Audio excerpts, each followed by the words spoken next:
There are questions that change everything. Questions that arrive on frozen mornings when you've already buried your heart alongside the people you loved.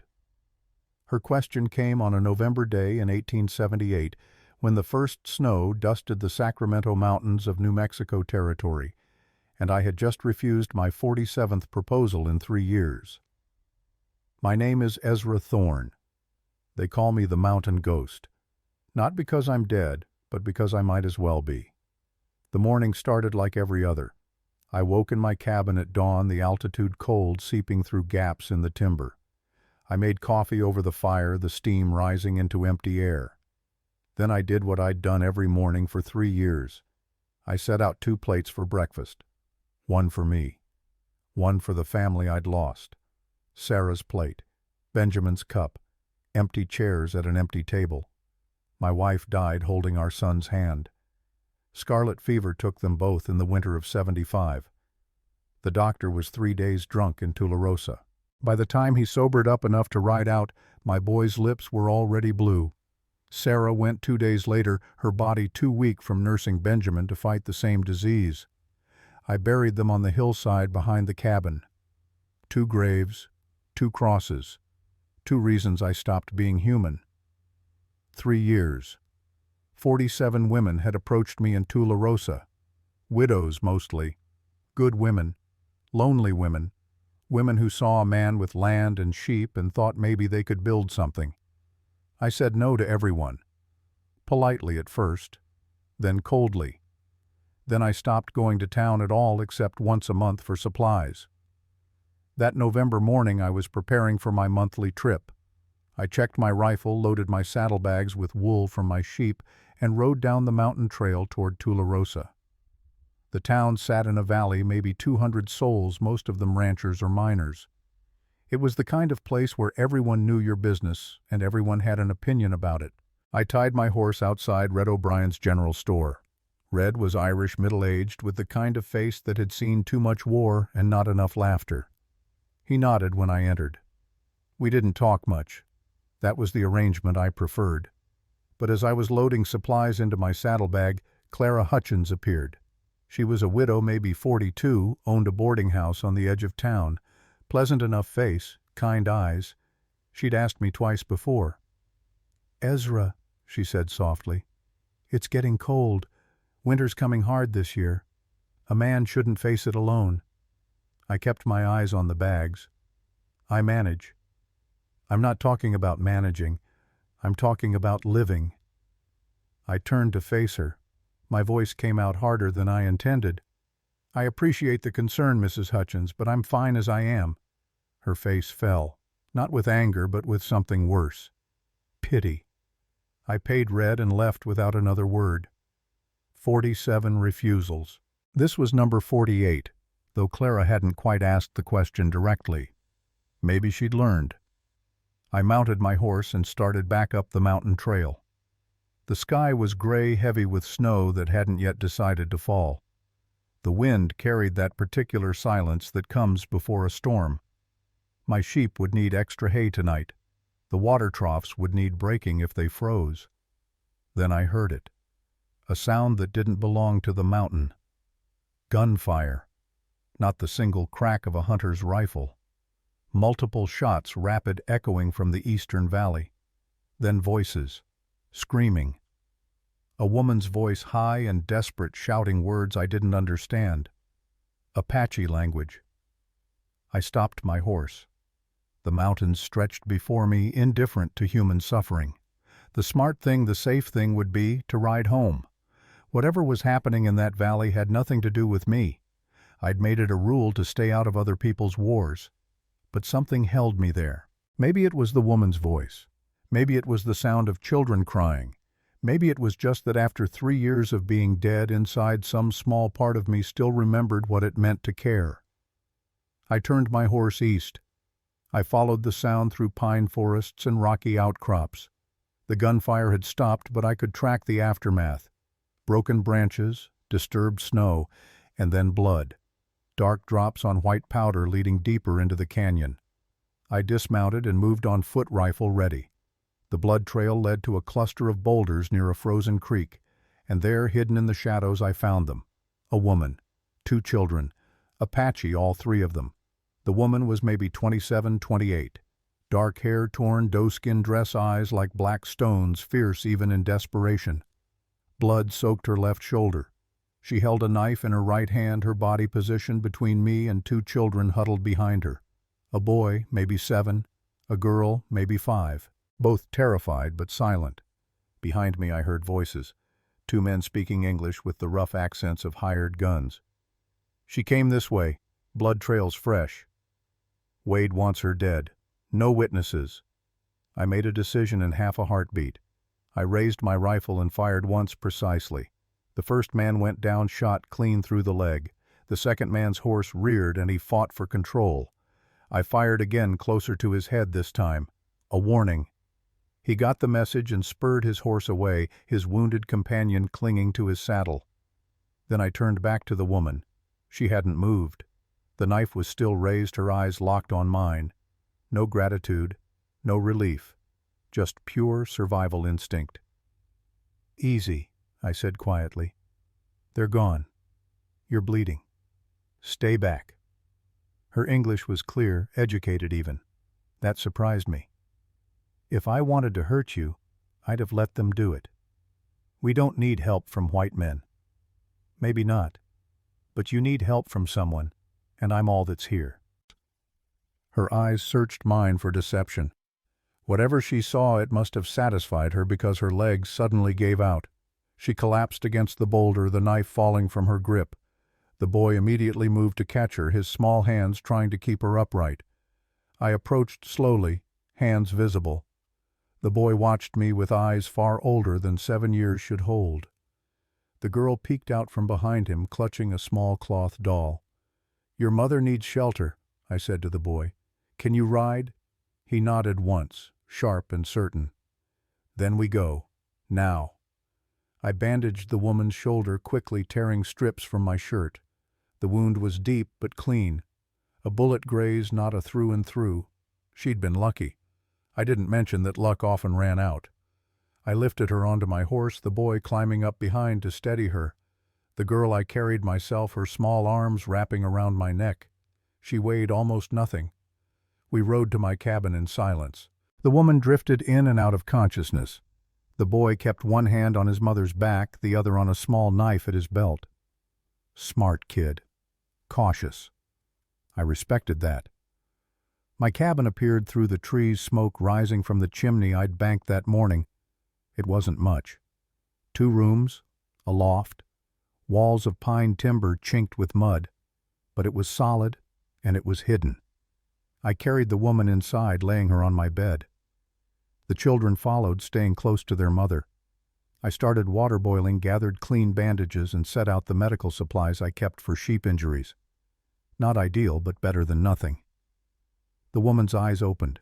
She looked around, taking in the cabin, assessing threats. When her gaze landed on her children, relief flooded her face. Then she saw me approaching with bandages and her jaw set. "I can do it myself." I stopped, set the supplies on the table beside the bed, stepped back. "Water's hot. Bandages are clean." She pulled herself up, wincing with the movement. Her fingers were steady as she unwrapped my rough bandaging and examined the wound. Then, with practiced efficiency, she cleaned it, applied a paste I didn't recognize from a small pouch at her belt, and rebandaged it. The work was better than anything I could have done.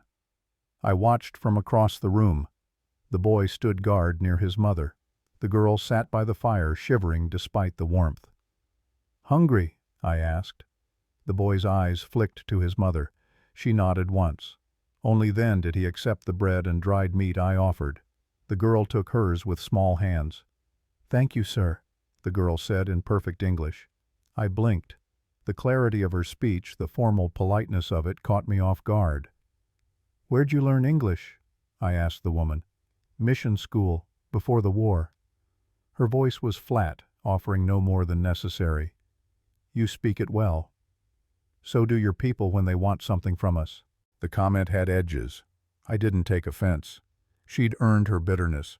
I gave them space, busying myself with stoking the fire and preparing a simple stew. The children ate in silence, their eyes darting between their mother and me. The woman ate nothing, just watched me with that same measuring look. As evening fell and the fire cast long shadows, I broke the silence. "You can stay until the storm passes. Then you'll need to move on." "Fair enough. Those men, they'll come back." "I know. Why do they want you dead?" She was quiet for a long moment. Then, perhaps because I'd asked directly instead of dancing around it, she answered, "Because I saw what they did, and I'm the only one left who can tell."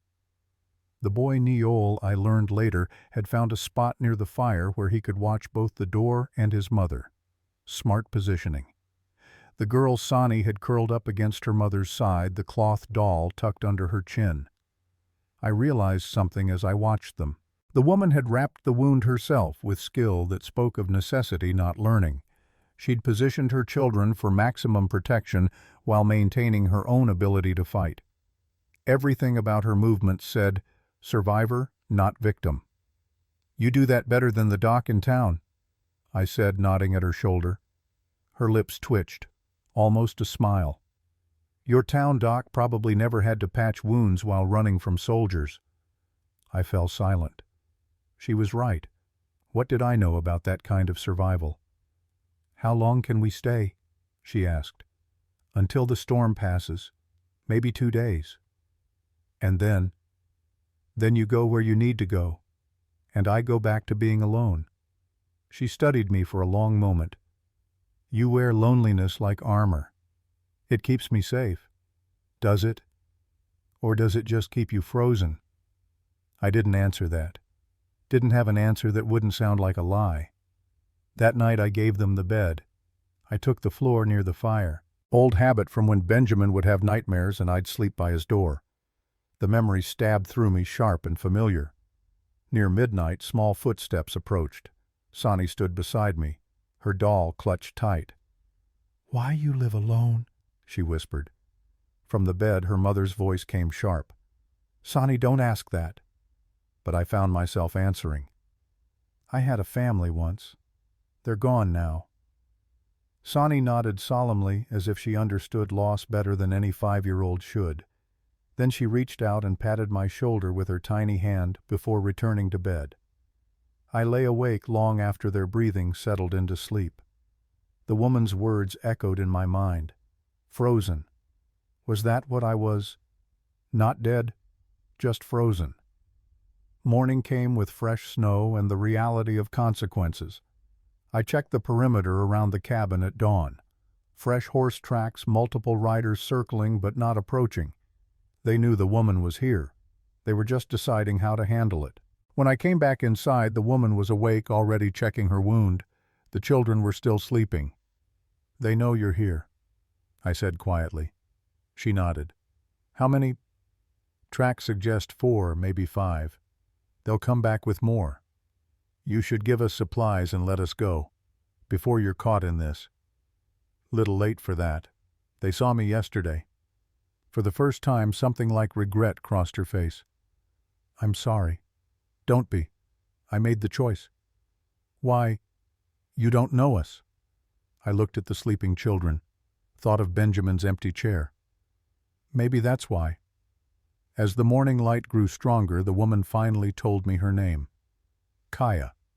It meant something in Apache, she said, but she didn't translate. The boy was Neol, wind. The girl was Sani. Old one, she explained with the first real warmth I'd heard in her voice, because the child had been solemn even as a baby. "Who are they?" I asked. "The men hunting you." Kaya's face hardened. "They wore no uniforms. But I know who leads them. Captain Thornton Wade. Fort Stanton." I knew the name. Everyone in the territory knew Wade. Aggressive, ambitious. A man people said was destined for higher rank. "Why does an army captain want you dead?" Kaya looked at her sleeping children. When she spoke, her voice was carefully controlled. 3 weeks ago, our camp, Red Canyon, 40 miles east of Fort Stanton, 23 people, mostly women, children, elders. The men were out hunting." She paused, gathering herself. "It wasn't a battle. It was a slaughter. and Wade led it. The Army attacks Apache camps. It's war. This wasn't war. We weren't hostile. We'd made peace settled near the reservation. And they didn't just attack. They burned everything, took all our supplies, our weapons. Weapons, rifles, good ones, new ones. That was the strange part. Wade insisted we had illegal weapons, but we didn't. Not until 3 days before. I was starting to see it. Someone sold you guns. A white man came, said he worked for Wade, said we needed protection. We refused. 2 days later, Wade came with soldiers and accused us of having illegal weapons. We showed him they'd just been offered to us. He didn't care. He killed everyone to hide that he'd been selling guns, or to get the guns back and sell them again. I don't know. I only know I hid my children in a root cellar and watched through a crack as Wade shot my husband in the head while he was holding his hands up. Her voice never broke. That somehow made it worse. You're a witness. I'm the only witness left alive. The weight of that settled over the cabin like fresh snow, heavy, suffocating. If he finds you, he finds proof of his crime, so he makes sure I disappear. Outside, the wind picked up. Through the window, I saw movement in the tree line, riders, more than yesterday. Kaya saw them too. Her hand went to the knife at her belt. Niol stirred, woke immediately alert. The boy woke like a soldier. Stay inside, I told them. Keep the children back from the windows. I grabbed my rifle and stepped onto the porch. 6 men on horseback stopped 50 yards out. None wore uniforms. All carried military-grade weapons. The lead man called out, "We're looking for an Apache woman. 2 children. Wade's orders." Nobody here but me. Captain says otherwise. Says you got her yesterday. Interfered with Army business. If it was Army business, you'd be wearing uniforms. The man's jaw tightened. Mind if we check? Yes, I do. That's not friendly, mister. I'm not a friendly man. We stared at each other across the snow. His hand drifted toward his gun.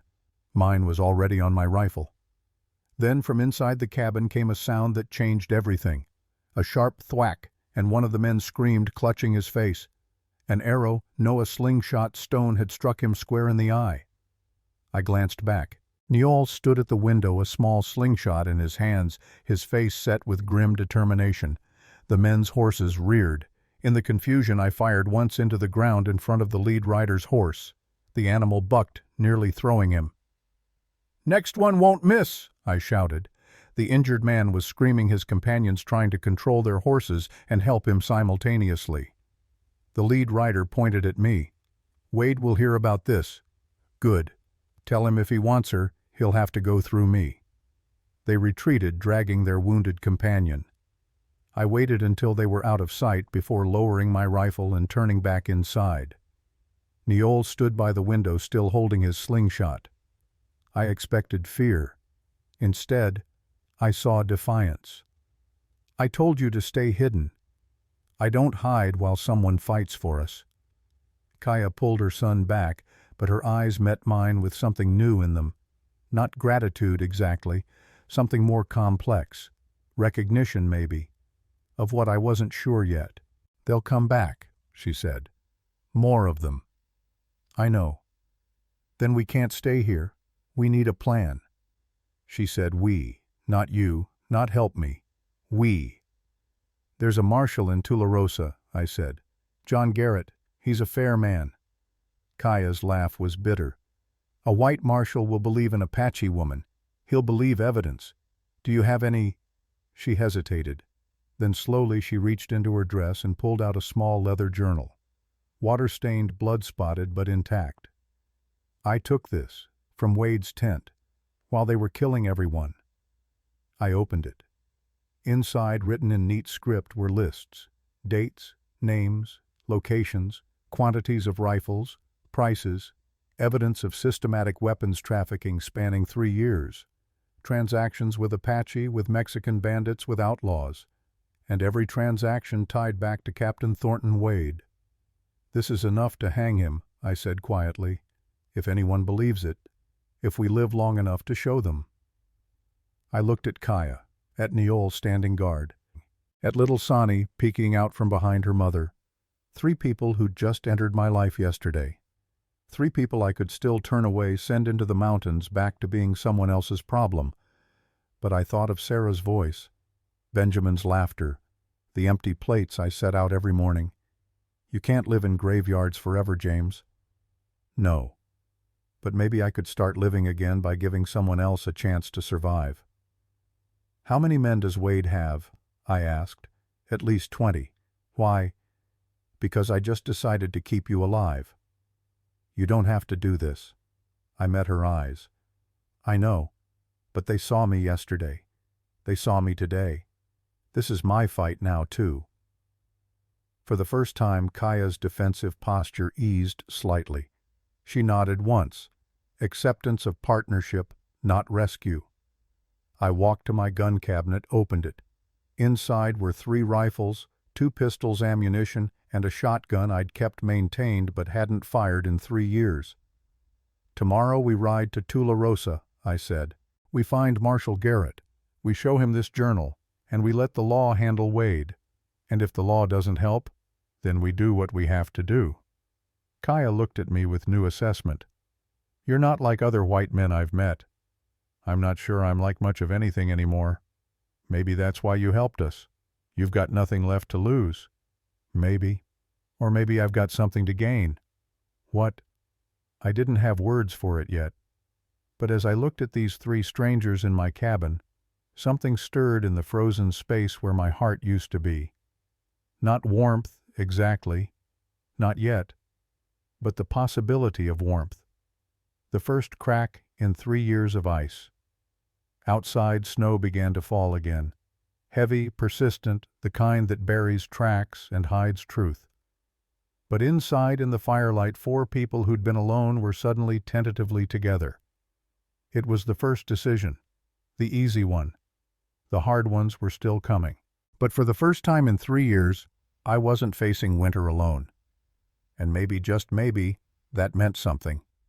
Part 2. Building Partnership. The next morning came with hard choices and harder men. I woke before dawn to the sound of horses, not close but circling. 6 riders, maybe 7, keeping distance but making their presence known. They weren't trying to hide anymore. That meant Wade had decided subtlety was finished. Kaya was already awake, checking her wound by the early light. The bandage was clean, her movements sure. She'd heal given time. But time was the one thing we didn't have. They're out there, she said without looking up. I know. More than yesterday. I counted 7.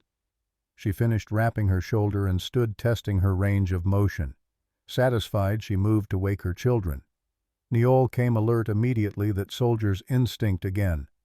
Sani took longer, rubbing her eyes with small fists. We're leaving today, I told them. Tularosa. The Marshal. We ride hard and we ride careful. Kaya nodded. No arguments, no questions. She understood the stakes. We ate a cold breakfast. No fire, no smoke to give away our movements. I packed supplies while Kaya prepared the children, speaking to them in low Apache, giving instructions I couldn't understand, but whose meaning was clear. Stay quiet, stay alert, trust no one but family. By the time the sun broke over the mountains, we were mounted and moving. Kaya rode behind me, Neol and Sani on my second horse, a gentle mare I'd used for pack work. The children sat small and silent, Neol's arms around his sister. We took the long route down, avoiding the main trail. Through dense pine forests where the snow was thinner, across rocky terrain where hooves left no tracks. It added an hour to the journey, but it kept us hidden, until it didn't. They came at us where the trail narrowed through a rocky pass. 6 men on horseback blocking the path ahead. The same group from yesterday, plus reinforcements. End of the road, the leader called. He was 40 maybe, with a scar splitting his left eyebrow. Captain Wade wants to talk to the woman. I kept my rifle across my saddle finger near the trigger. Tell Wade he can talk to the marshal. Wade don't answer to no territorial marshal. Then he can answer to a federal judge. The man smiled without humor. You got more spine than sense, mister, but spine won't stop bullets. Neither will talk, so either move or find out how good my aim is." We stared at each other across 30 yards of frozen ground. His men shifted in their saddles, hands drifting toward weapons. Behind me, I felt Kaya's hand rest lightly on my back, not seeking protection, offering partnership. Then Neol did something that changed the equation. The boy pulled his slingshot from his belt and fired in one smooth motion. The stone struck the lead man's hand just as he reached for his gun. The man yelped his pistol, falling into the snow. "Next one takes your eye," Kaya called out in clear English. "Like yesterday." The threat hung in the cold air. The men recognized her voice, recognized the promise in it. These weren't soldiers following orders. These were hired guns paid to murder, and hired guns had a limit to their courage when their employer wasn't watching. I used their hesitation. I spurred my horse forward. Rifle aimed, the mare following close behind. The men had to choose move or fight. Fighting meant casualties, meant witnesses, meant complications Wade wouldn't want. They moved. We rode through their line close enough to smell unwashed bodies and gun oil. The scarred leader watched us pass his face, promising this wasn't over. "Wade will hear about this," he called after us. I didn't bother answering.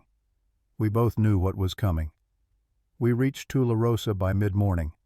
The town looked smaller in daylight than I remembered, more vulnerable. 200 souls living in wooden buildings that wouldn't stop a determined attack. The main street was mud and ice, lined with a general store, a saloon, a church, and the marshal's office at the far end. People stopped to stare as we rode in. An Apache woman and 2 children with the mountain ghost. Might as well have been a circus parade. I saw Clara Hutchins standing outside her boarding house, her face registering surprise and something else. Not jealousy. Understanding, maybe. Red O'Brien stepped out of his store, his Irish face unreadable. But he gave me a small nod. A signal. "You've got at least one friend here."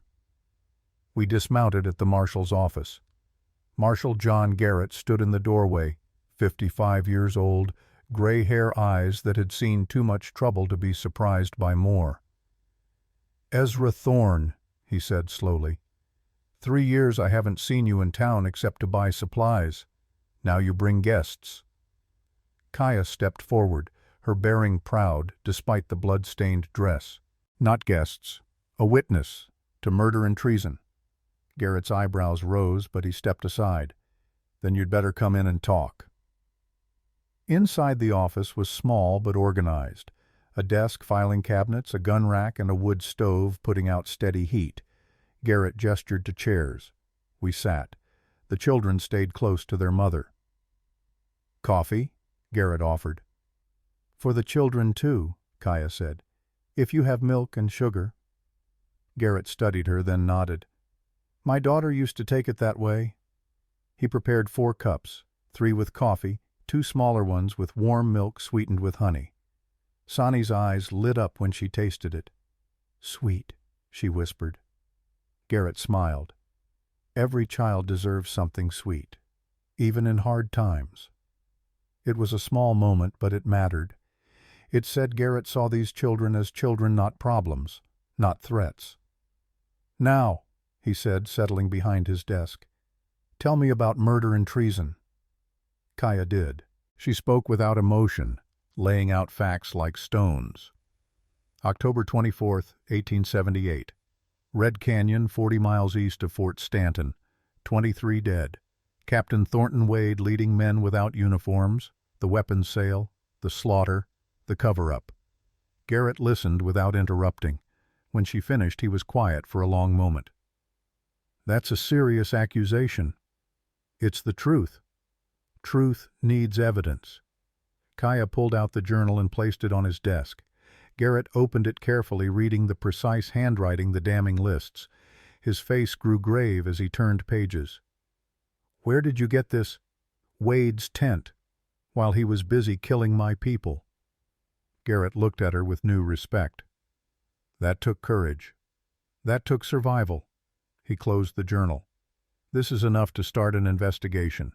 Federal crimes. Army corruption. But investigation takes time. How much time? I asked. Weeks, maybe months. We don't have weeks. I know. Which is why I need to keep this safe and keep you safer. He looked at Kaya. You'll need protection until this reaches the right people. Can you protect her? I asked. Garrett's silence was answer enough. The door opened. A young man in cavalry uniform stepped in. Lieutenant Marcus Riley, maybe 26, with the uncertain face of someone still learning what kind of man he wanted to be. Marshal Captain Wade sent me to inquire about an Apache woman and 2 children reportedly in town. The temperature in the room dropped 10 degrees. Kaya's hand moved to her knife. I shifted position, putting myself between Riley and the children. Then Wade himself walked in. He was tall, 40 maybe, with a scar in the shape of a V on his left cheek.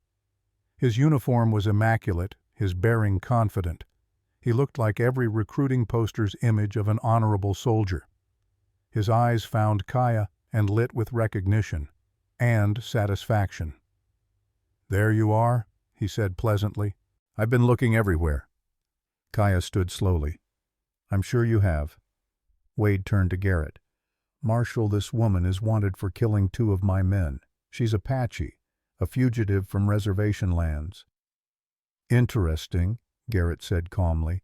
She tells me you killed 23 of her people. Wade's smile didn't falter. Apache lies, Marshal. Surely you're not naive enough to believe her over an Army officer. Garrett placed the journal on his desk, open to a page of transactions. I believe evidence. Wade's eyes narrowed as he recognized the journal. For just a second his mask slipped. Then it was back smooth as oil. That's stolen Army property. Then you won't mind if I send it to Fort Union for verification. Let the Army investigate its own. The room went still. Wade and Garrett stared at each other, 2 men with badges and authority, neither willing to bend. Do what you must, Marshal, Wade said finally. But the woman stays in custody, for her own safety. She's under my protection. For now. Wade turned to leave, Riley following. At the door, Wade paused. Marshal, you're making a mistake. Don't let this mountain hermit and his Apache friend drag you into something you'll regret. The only thing I regret is not looking into you sooner. Wade's smile turned cold. We'll see how long that conviction lasts. They left. Through the window I watched them mount up. Wade said something to Riley that made the younger man's face tighten with discomfort. He'll come back, Kaya said quietly. Tonight. Maybe tomorrow. But he'll come. Then we need a safer place than this office, Garrett said. The door opened again. Red O'Brien stepped in, his weathered face serious. I heard you might need a place to keep some folks safe, he said to Garrett. My store's got a 2nd floor, 2 rooms. I've got a rifle and a clear view of the street. Red, this could get dangerous, Garrett warned. I came to this country running from men like Wade, English lords who thought power meant they could do anything. Red looked at Kaya and her children. I won't let him win here. Kaya studied the Irish merchant. Why would you help us? Because I had a daughter once, about your girl's age. Cholera took her 6 years back. He nodded at Sonny. She'd want me to help. The weight of shared loss hung in the air. Different circumstances, same grief. Thank you, Kaya said softly. Don't thank me yet. Let's get you through tonight first. We moved to the general store. Red's 2nd floor was spare but secure. 2 rooms, good sight lines, and a back stairs for escape if needed. Red brought up supplies while I checked the windows, the approaches, the fields of fire. Kaya settled the children in the smaller room. Sonny found an old cloth doll on a shelf and held it up questioningly. That was Molly's, Red said gently. My daughter's. She'd want you to have it. Sonny clutched the doll to her chest, her young face solemn with the understanding that this was a gift of grief as much as kindness. Evening fell. We took turns keeping watch. Me at the front window, Red at the back, Kaya checking on the children, then joining me. You didn't have to do this, she said quietly. I know. Why did you? I thought about Sarah and Benjamin, about 3 years of empty plates and frozen grief, about a question I'd been asked 48 times in 3 years, and the one time I finally gave a different answer. Maybe I was tired of being alone. Alone is safe. So is being dead. She smiled slightly. Are you always this grim? Are you always this direct? Apache don't have time for pretty words. We say what we mean. I like that. We fell into comfortable silence watching the street. Then Kaya spoke again. Ahiga, my husband, he was brave. Maybe too brave. He believed honor was worth dying for. She paused. I need someone who believes living is worth fighting for. Is that what you think I believe? You're here. You could have stayed in your cabin, but you're here. Before I could answer, Neol appeared in the doorway. Mother, I can't sleep. Kaya gathered him close. I know, little hawk, but try. Tomorrow we may need to be strong. Will Mr. Ezra stay with us? Both of them looked at me. The boy with hope. The mother with something more guarded. Not quite trust. Not yet. But maybe the beginning of it. I'll stay, I said. Tonight, and as long as you need. Neol nodded and returned to his sister. Kaya watched him go, then turned back to me. He called you Mr. Ezra, not the white man, not the stranger. That means something. What does it mean? It means he's starting to trust you. For Apache children, trust isn't given lightly. I'll try to earn it. You already are. Midnight came with frost and silence.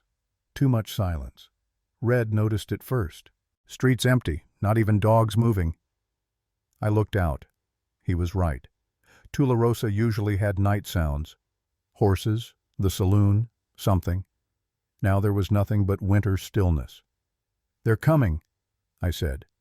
We woke Kaya, got the children into the back room with instructions to hide in the storm cellar if things went bad.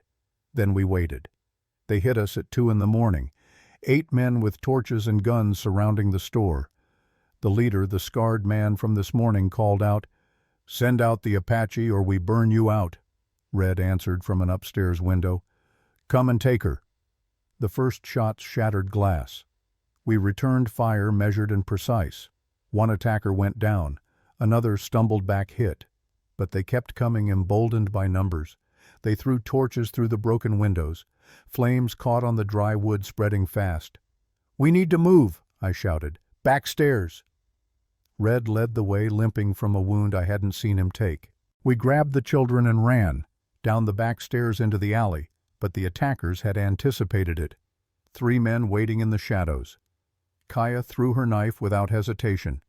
It took 1 man in the shoulder, spinning him around. I fired twice, dropped another. The third hesitated, then ran. We sprinted for the stables, got the horses, mounted in controlled chaos. Kaya pulling Sani up while I grabbed Neol. Behind us, the general store was fully ablaze, flames reaching for the winter sky. Marshal Garrett appeared with 5 armed townspeople. "Stop federal authority." The attackers scattered into darkness. Garrett fired a warning shot, then another. The message was clear. This wasn't just Wade's game anymore. But the scarred leader retreating called back, "Wade pays better than the law. We'll finish this." We gathered in the street, the burning store painting everything orange and black. Red stared at his life's work, turning to ash. "I'm sorry," Kaya said to him. "Don't be. It's just wood and goods. Your people. That matters more." Garrett approached, his face grim. "This town isn't safe anymore. You need to leave. Fort Union. It's 3 days north. Federal jurisdiction. Wade has no power there." 3 days through open territory, I said. "He'll hunt us every mile." "Then you ride fast and you ride smart." Kaya looked at me. "We leave before dawn." "Agreed." "What about you?" I asked Red. He smiled despite everything. "I've got insurance, and I've got a story to tell about how a brave woman and a mountain hermit tried to do the right thing." He looked at Garrett. "I'll testify." When the time comes. So will I, Garrett said. But first let's get them to Fort Union alive. We returned to the marshal's office to plan the route. As Garrett spread out a map, Kaya leaned close to me. "You could still walk away," she whispered. "This isn't your fight. Not really." I looked at her, at Neol standing guard by his sleeping sister, at the journal on Garrett's desk that could hang a powerful man, at 3 years of being half alive. "Yes, it is," I said. "It became my fight the moment I pulled that trigger yesterday, maybe even before." "Why before?" "Because you asked a question I didn't know I'd been waiting to hear. I didn't ask you anything yesterday. Not in words. But you stood there bleeding, protecting your children, refusing to beg. You asked if I was the kind of man who'd help, or the kind who'd walk away." I paused. I answered. Kaya's hand found mine on the table, squeezed once, brief, meaningful. Then we ride together. Together. Outside, the first hint of dawn touched the eastern sky. Somewhere out there, Wade was gathering more men. Somewhere, Riley was questioning his orders. Somewhere, consequences were coming.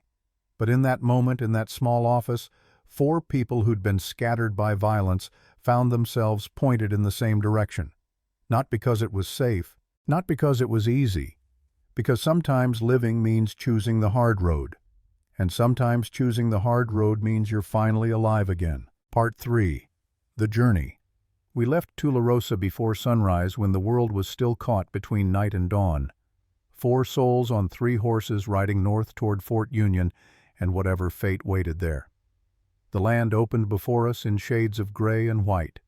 Rolling hills gave way to high desert, then back to pine forests climbing mountain slopes.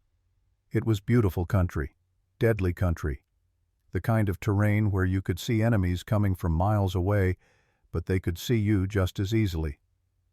By mid-morning of the first day, we'd covered maybe 15 miles. Good time, but not good enough. Fort Union was 90 miles north. 3 days if we pushed hard, 4 if we were careful. Wade would be following with 20 men, maybe more. He had resources we didn't, fresh horses, supplies, numbers. What we had was necessity. We stopped briefly at a creek crossing to water the horses. Kaya moved like someone who'd spent her life in wild country reading the landscape the way I read sheep trails. She found sign I would have missed. Boot prints 2 days old. Horse droppings. Evidence of scouts. "Wade had men along this route already," she said quietly. "Before yesterday. He was planning for this. He's always planning. Men like him, they think 3 moves ahead. Then we need to think 4 moves." Neol approached his small face serious. "Father, I mean Mr. Ezra." He stumbled over the words, uncertain of what to call me. "Just Ezra is fine." "Ezra, Mother showed me tracks. Can you teach me your way? The white man's way of reading land." I looked at Kaya. She nodded permission. "Watch the sky," I told him, pointing to high clouds streaking from the west. "Those clouds mean weather's coming. Maybe snow. When the wind shifts, you feel it on your face before you see trees bending, and tracks you don't just look at the print. You look at how deep, how clean the edges are. Fresh tracks have sharp edges. Old ones blur." The boy absorbed every word like water on dry ground. He reminded me of Benjamin, that same hunger to learn, to be useful, to be valued. "You're good with him," Kaya said after Neol ran ahead to practice reading the trail. "I had practice once. Your son, Benjamin, he'd be 10 now, always asking questions, always wanting to help." I paused. "Some days I can barely remember his voice. Other days it's so clear it hurts. Ahiga's voice is fading for me too. I thought I'd never forget.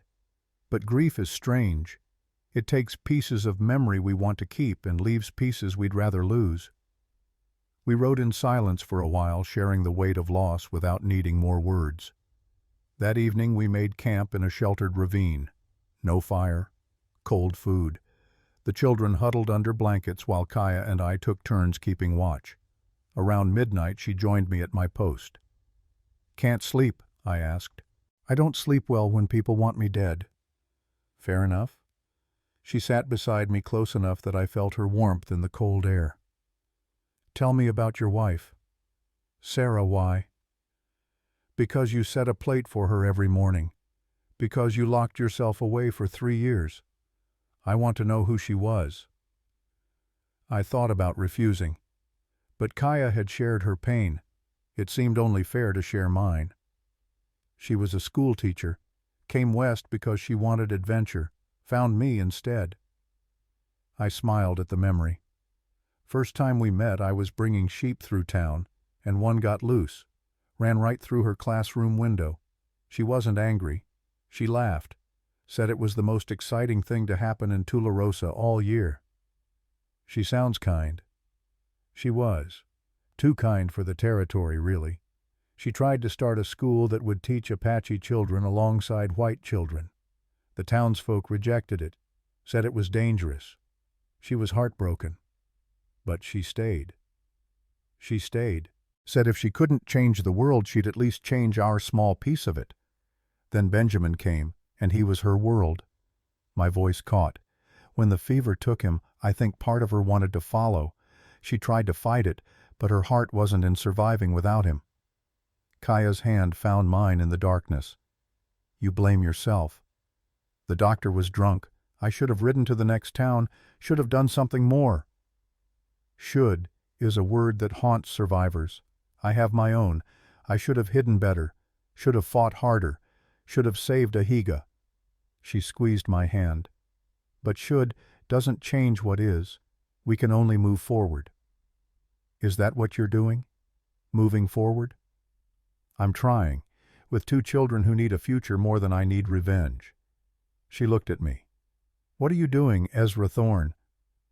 I don't know yet. A week ago I would have said surviving. Now maybe something more. Something more like what? Before I could answer, Sonny appeared, the cloth doll clutched in her small arms. Mother, I had a bad dream. Kaya gathered her daughter close. Dreams can't hurt you, little one. I dreamed the bad men caught us. They won't. Your mother won't let them, and neither will Ezra. Sonny looked at me with those solemn eyes. Are you going to be our new father? The question hit like a physical blow. Kaya started to apologize, but I held up a hand. Your father was a brave man, I told Sonny. I could never replace him, but I can promise to protect you, to teach your brother, to help your mother. If that's what you need, then yes, I'll be those things. Okay. She said it simply, as if my answer settled something important. Then she returned to her blanket and was asleep within minutes. Kaya stared after her daughter. She's never asked anyone that before. Children see things adults miss. What do you see, Ezra? I looked at this woman who'd crashed into my frozen existence, who'd brought chaos and purpose in equal measure, who'd reminded me that surviving and living were different things. I see someone worth fighting for. The moment stretched between us, heavy with possibility. Then Kaya leaned in and kissed my cheek, brief, chaste, but full of meaning. Get some sleep, she said. I'll take next watch. I did, and for the first time in 3 years, I didn't dream of graves. The second day brought harder terrain and fresh concerns. We were climbing into the mountains now, following a trail that would take us through a narrow pass called Devil's Throat. It was the fastest route, but also the most dangerous. A perfect place for an ambush. Around midday, we came upon an abandoned trading post. The building was weathered but intact, and outside it sat an old man on a wooden chair smoking a pipe as if he had all the time in the world. He was Apache and Mexican both, you could see it in his features. Maybe 65, with gray braids and eyes that had witnessed too much history. Kaya, he said in Apache, then switched to English. Daughter of Red Skywalker, you're far from home. Uncle Samuel. Kaya dismounted and embraced him with genuine warmth. I didn't know you were still here? Where else would I go? This land has been mine for 40 years. He looked at me with shrewd assessment. And you travel with the mountain ghost. Times are strange. We need to reach Fort Union, I said. 3 days. Samuel puffed his pipe. I know. Wade's men came through yesterday, asking about an Apache woman and 2 children. I told them I hadn't seen anyone. They didn't believe me, but they moved on. Which way did they go? North, toward Devil's Throat. He smiled without humor. They're waiting for you there. Wade knows it's the only fast route. Kaya cursed softly in Apache. Then we go around. Add 2 days. Or, Samuel said slowly, you don't avoid the trap. You spring it on your terms. I leaned forward. What do you mean? Apache don't run into traps. They make them. He stood and walked to the trading post door, gesturing us inside. On a rough table he sketched a map in spilled flour. Devil's Throat is narrow, steep walls. Wade will position men on the high ground, thinking you'll ride through the valley floor like rabbits. He traced a different route with his finger. But there's a side canyon here, rarely used, rocky, difficult. But it leads above the main pass. You take the high ground first, and suddenly the hunters become the hunted. An ambush of our own, Kaya said. More than that, a message that you're not helpless, that Wade should fear you as much as you fear him. I studied the crude map. It's risky. Everything is risky now. At least this gives you advantage.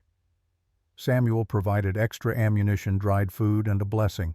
He spoke in Apache, his voice rhythmic and ancient, touching foreheads with Neol and Sani. Then he turned to me. You protect more than lives, mountain ghost. You protect hope. The hope that different people can stand together. Don't waste it. I'll try. Try is what cowards do. You'll succeed or die. There's no middle path now. We left the trading post with a plan forming. Kaya and I discussed it quietly as we rode, refining details, considering contingencies. She knew Apache tactics. I knew mountain warfare. Together we built something that might work. That night, camped in a pine grove, I found Kaya teaching Neol how to move silently through brush. The boy was awkward at first, but his mother was patient, showing him how to place feet, how to control breathing, how to become part of the forest. He's learning fast, I observed. He has to. Apache boys become warriors young. The world doesn't give us time for slow learning. He's 7. I was 6 when I learned to track, 5 when I learned to skin game. Age doesn't matter. Survival does. I watched them, and something in my chest tightened. These weren't my children. This wasn't my family. But they were starting to feel like they could be. Later, when the children slept, Kaya sat beside me. Tomorrow we fight, she said. Tomorrow we fight. I need you to promise something. What? If it goes wrong, if Wade takes me, you take my children and run. Don't try to save me. Just run and keep them safe. Kaya, I'm not going to... Promise. Her voice was fierce. They matter more than I do, more than you do, more than anything. Promise me, Ezra. I looked into her eyes and saw the absolute certainty of a mother's love. The kind of love that would sacrifice anything, even itself, for the next generation. I promise, I said, but I'm also promising I won't let it come to that. You can't control everything. No, but I can control what I'm willing to fight for. She searched my face for something. Whatever she found must have satisfied her, because she leaned against my shoulder. Tell me about your cabin, she said. The one on the mountain. Why? Because I want to imagine somewhere after this, somewhere safe. So I told her about the view of the valley, the spring that never ran dry, the meadow where sheep grazed, the garden Sarah had planted that I'd let grow wild, the extra room we'd built for Benjamin that stood empty now. It sounds peaceful, Kaya said. It was, before it became a prison. What if it became a home again? With who? She didn't answer directly. Instead, she asked, Is there room for 4? My heart stuttered. There could be. Then maybe that's what we're fighting for. Not just to survive, but to have a place to go after. You'd want that, a cabin on a mountain with a man you barely know. I know enough. I know you set plates for the dead because you still care. I know you risked everything for strangers. I know my children trust you, and they don't trust easily." She lifted her head to look at me. "And I know I feel safer with you than I have in months. That's enough to start with. Kaya, don't say anything now. Just think about it. If we survive tomorrow, we'll talk more." She stood and returned to her children, leaving me alone with possibilities I'd thought were buried forever. Morning came too soon. We rose before dawn and began the difficult climb to the side canyon Samuel had shown us. The going was steep and treacherous, horses struggling over loose rock. But we made it by mid-morning, positioning ourselves on a ridge overlooking Devil's Throat. And there, as Samuel had predicted, were Wade's men. 12 of them positioned along the main trail, weapons ready, expecting us to ride into their trap like fools. "We should wait for them to relax," Kaya whispered. "Vigilance fades." Agreed. We give it an hour. We spent that hour in tense silence, watching the men below shift and fidget, their discipline slowly eroding. Then finally 2 scouts came riding up the trail, reporting to the main group. "No sign of them," we heard one say. "Maybe they took another route." Perfect. Doubt was a warrior's worst enemy. Kaya looked at me. Now. She moved into position with her bow, me with my rifle. Nyol and Sani stayed hidden in a cave with instructions we'd drilled into them. If shooting started, they stayed put no matter what. Kaya's first arrow flew silent and true, taking down a scout at the far end. Before anyone realized what happened, I fired, dropping a second man. The remaining soldiers scrambled for cover, shouting in confusion, unable to see where the attack came from. We had the high ground. We had surprise. For the first time since this nightmare began, we had the advantage. The battle lasted maybe 10 minutes, though it felt like hours. Kaya's arrows were devastating, forcing men to take cover behind inadequate rocks. My rifle fire was measured and precise, each shot counting. The soldiers returned fire wildly, bullets striking stone far from our position. Then I saw him, Wade himself at the rear directing his men, and beside him Lieutenant Riley looking uncertain. Wade shouted orders, trying to organize a retreat. That's when Riley made a choice that changed everything. He refused to fire in our direction. "Riley!" Wade screamed. "Fire, damn you!" "Sir, this is wrong. These are the people we're supposed to protect." Wade's response was immediate. He drew his pistol and shot Riley. Not to kill, but to wound. The young lieutenant crumpled, shot through the shoulder. The other soldiers saw it, saw their captain shoot one of his own men for hesitating. Whatever loyalty Wade had commanded died in that moment. "I didn't sign up for this," one soldier shouted and rode away. Others followed, deserting rather than die for Wade's corruption. In seconds, Wade's force was down to 6 men, then 4, then just Wade and 2 loyalists. "This isn't over," Wade screamed up at us. "You hear me? This isn't over." He fled, his remaining men following. They disappeared down the trail, leaving behind dead, wounded, and the shattered remains of authority built on lies. I scrambled down to where Riley lay. The young lieutenant was conscious, pressing his hand against his shoulder wound. "Help!" he gasped. "Please!" Kaya reached him first, her healer's instincts overriding any grudge. She examined the wound quickly. "You'll live, if we stop the bleeding." "I'm sorry," Riley said through gritted teeth. "I didn't know. I swear I didn't know what he was doing." "But you suspected," I said. "Yes, but suspecting isn't proof. And the army, they protect their officers." He looked at Kaya. "I'll testify. Everything I know, everything I've seen, if you let me live." Kaya met my eyes. I saw the question there. This man wore the same uniform as those who'd killed her husband. Had he been at Red Canyon? Did it matter? "We let him live," I said. "He's more valuable alive." Kaya nodded and began treating Riley's wound with the efficiency of someone who'd patched too many injuries. As she worked, Riley kept talking, words spilling out like confession. "Wade's been running weapons for 3 years, selling to Apache, to Mexican bandits, to anyone with money. then recovering the weapons by force and selling them again. He's made a fortune. But it was never about money. It was about promotion. Every recovered weapon cache meant commendations. Every hostile encounter meant he looked like a hero. And the people he killed, Kaya asked coldly. Casualties of war, he called them.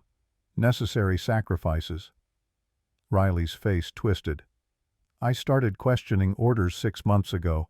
That's when I became a liability. You're a liability to him now regardless, I said. He just tried to kill you.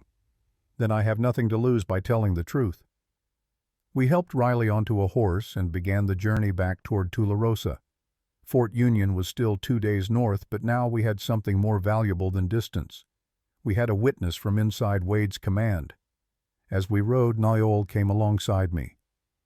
Father, he said, and this time the word came without hesitation. You and Mother fought well together. We make a good team. Does that mean you'll stay after Fort Union? I looked ahead at Kaya, her back straight despite exhaustion, her children safe because of her courage and intelligence.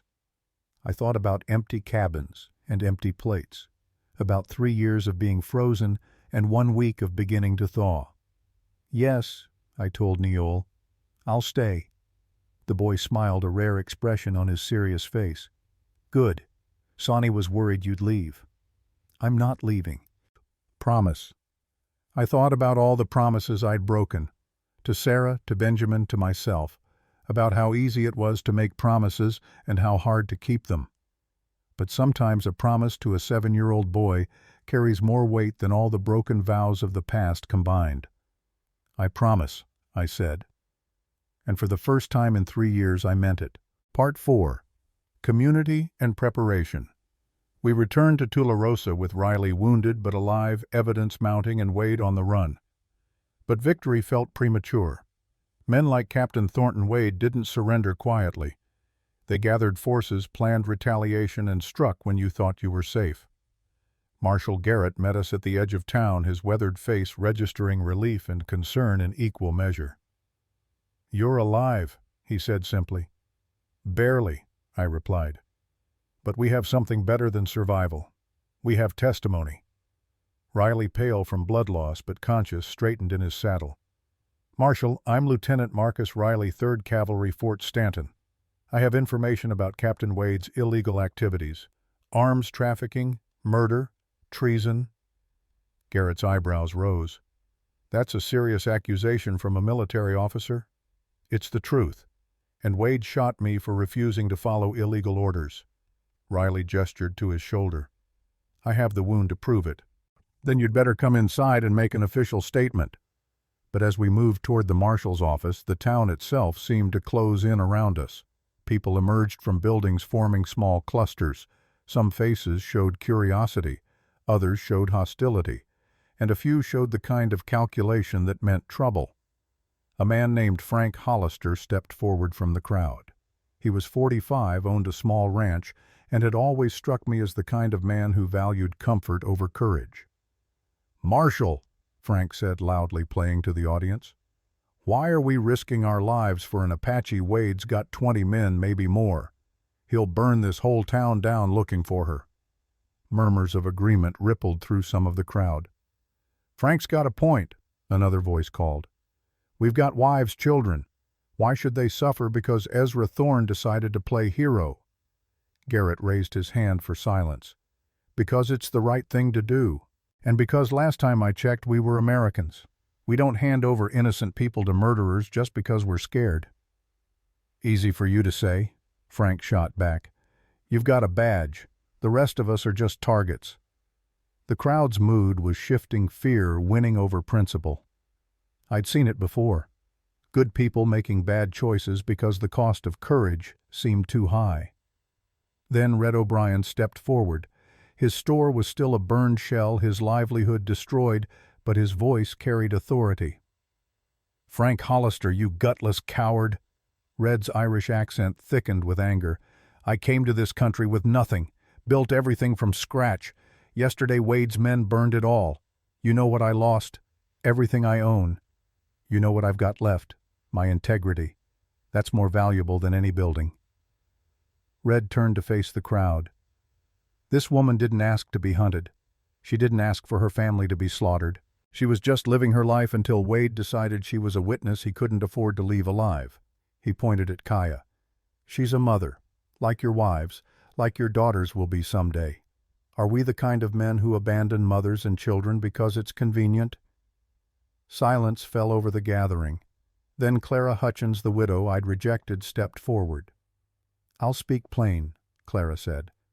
I've been alone for 6 years, lost my husband to cholera. I know what it's like to need help and wonder if anyone will care enough to give it. She looked directly at me, then at Kaya.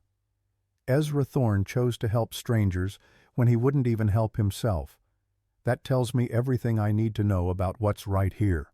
Another voice rose, a woman named Margaret who ran the town's only boarding school. My students, half of them are orphans from violence.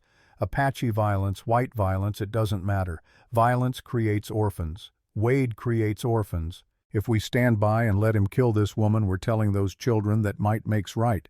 That's not the lesson I'm willing to teach. Slowly, incrementally, the crowd's energy shifted. Fear didn't disappear, but shame began to outweigh it. Marshal Garrett seized the moment.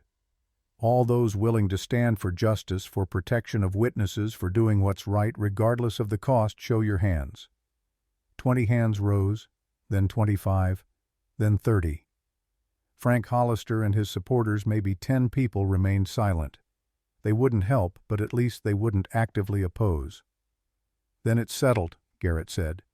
We defend this town, we defend these people, and we let federal justice take its course. As the crowd dispersed, Clara approached Kaya directly. I resented you, Clara said quietly. When Ezra chose to help you after he'd refused everyone else, I thought you'd stolen something that should have been mine. Kaya's expression remained neutral. I didn't ask him to help. I know. That's what I finally understood. You didn't want to be saved. You wanted to survive. There's a difference. Clara managed a small smile. Fight well tomorrow. For your children. For all of us who are tired of being afraid. Kaya nodded, a gesture of respect between women who'd never be friends, but could be allies. That afternoon, the town transformed into a fortress. Men built barricades from wagons and lumber. Women prepared medical supplies and gathered children into the church, the most defensible building. Marshal Garrett organized defense positions, placing armed townspeople at key locations. I worked alongside Red, hammering boards, positioning cover. Despite his burned store, despite his losses, the Irishman's spirits remained high. You think Wade will really attack the whole town? Red asked. He's cornered. Desperate men do desperate things. Then we'd better be more desperate to survive than he is to win. Kaya moved through the preparations like a general inspecting troops. She showed volunteers Apache defensive tactics, where to position for crossfire, how to use cover effectively, when to hold fire, and when to shoot. The townspeople listened, their initial skepticism giving way to respect as they realized she knew more about warfare than most of them combined. Neol and Sani helped too, carrying water ammunition messages between positions. The children had grown up in violence, learned to be useful in crisis. It broke my heart and impressed me simultaneously. As evening approached, Garrett pulled me aside. Ezra, you've changed, he said. 3 years I've known you as the man who wanted to be left alone. Now look at you, organizing defenses, leading people. What happened? I thought about empty plates and frozen grief, about a question asked in desperation and answered in hope. I remembered something I'd forgotten, I said. That being alive means more than just breathing. The Apache woman. Her name is Kaya. And yes, she reminded me that courage isn't the absence of fear. It's choosing to care even when caring means risk. Garrett smiled. Your wife would approve. I think she would. As darkness fell, I found Kaya on the church roof surveying the town's defenses. The elevated position gave a clear view of approaches from all directions. You're very good at this, I observed, joining her. At what War. She was quiet for a moment. When you're Apache, you're born into war. The Spanish made war on us, then the Mexicans, now the Americans. We've been fighting for survival for 300 years. You learn or you die. Is that what you want for Neol and Sani? A life of fighting? No. Her voice softened. I want them to have what I never had. Peace, safety, the chance to grow old without violence. She looked at me. That cabin on your mountain, is the offer still real? Yes. Even knowing what we are, what people will say. People already talk about me. Let them talk about us instead. Kaya smiled a rare, full smile that transformed her face. Then I accept. If we survive this, if Wade doesn't kill us all, we'll survive. You sound certain. I am, because I've got something to live for again, and that makes a man dangerous. She leaned against me, her head resting on my shoulder. We stayed like that, watching the sun set over Tularosa, two people who'd been broken finding something like wholeness together. Below us, Neol appeared, calling up. Mother, Father Marshall wants everyone for a meeting. Father. The word struck me every time. Not Mr. Ezra anymore. Just Father. Simple. True. The meeting was brief. Garrett laid out the defense plan. Wade would likely attack at dawn, coming from the east where the sun would be in defenders' eyes. Primary defense would be the Main Street barricades. Secondary positions at the church and general store ruins. Fallback position at the marshal's office, which had the thickest walls. Questions? Garrett asked. What about the children? Margaret, the schoolteacher, asked. Church cellar, reinforced door. They stay there no matter what happens above. And if Wade breaks through? Garrett's face was grim. Then we've failed. But we won't fail. After the meeting, as people dispersed to their positions, Riley approached me. His shoulder was bandaged, his arm in a sling, but his eyes were clear. Ezra, I need to say something. Go ahead. I was at Red Canyon, not when the killing happened, but 3 days after. Wade sent me to verify all hostiles were dead. When I got there, he stopped, swallowing hard. There were bodies, women, children, elders, all shot. I filed a report questioning the engagement. Wade buried it, called me naive, said that's how war worked. Why are you telling me this? Because Kaya deserves to know I didn't participate, but I didn't stop it either. That makes me complicit.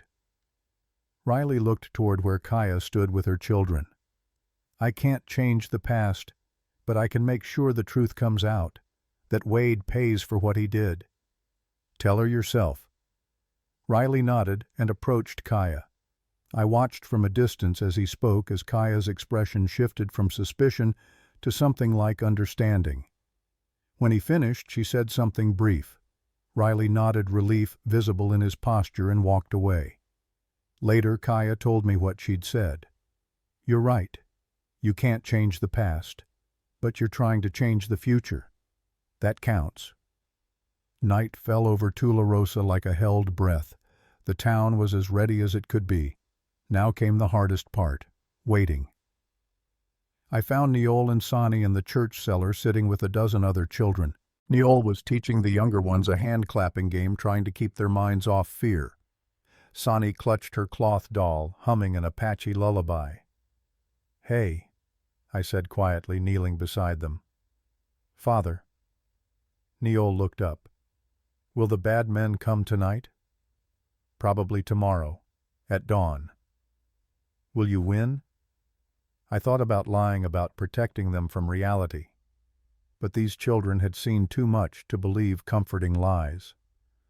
I don't know, I said honestly, but I promise I'll fight with everything I have to keep you safe. That's all anyone can do, Neol said with wisdom beyond his years. Fight with everything. Sani reached out and took my hand. If something happens to Mother, will you still be our father? The question stabbed through me. Nothing will happen to your mother. But if it does, I looked into her solemn 5-year-old eyes, then yes, I'll still be your father, and I'll take care of you for as long as you need me. Forever. Forever. She nodded, satisfied, and returned to humming her lullaby. Neol squeezed my arm, once a gesture of trust and affection. I left the cellar with my throat tight and my resolve hardened. These children, these people who'd shown courage when it would have been easier to show cowardice, they deserved protection. They deserved justice. Wade would come, and we would be ready. On the church roof I found Kaya at her post. The moon was bright, casting the town in silver and shadow. "The children okay?" she asked. "As okay as they can be." I sat beside her. "Sonny asked if I'd still be their father if something happened to you." "What did you say?"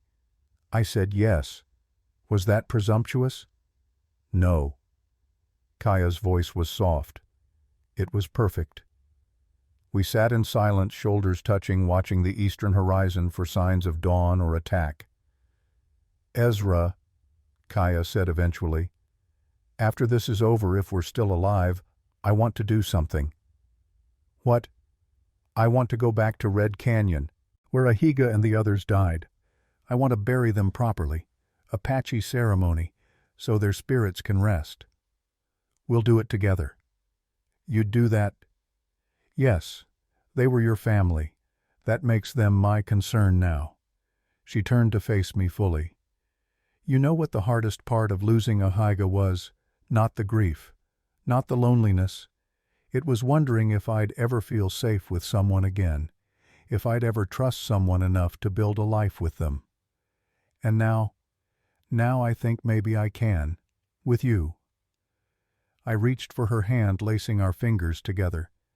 "When this is over, we'll go to the cabin, all four of us.